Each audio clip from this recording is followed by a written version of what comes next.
Hi everyone, I'm back with another key battery replacement. This time is for Volkswagen. First thing we need to, if you face the key, there is a little thing here. We push it aside and you take the key out. You leave it here. You push this little thing again. Actually, you don't need to push it.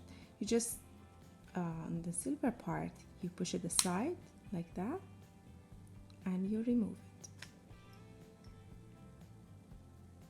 So there is a line all the way inside the key. We need to, with the use of a screwdriver or something, we need to take this apart. Okay, the best thing is to try from here. Pop,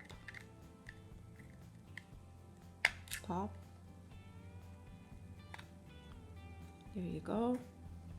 You just remove the battery. I already changed this battery, so I'm gonna put this back. It's a 3-volt battery. Put the cap back. Put this key like that. And slide. And there you go. Your key is replaced with a new battery.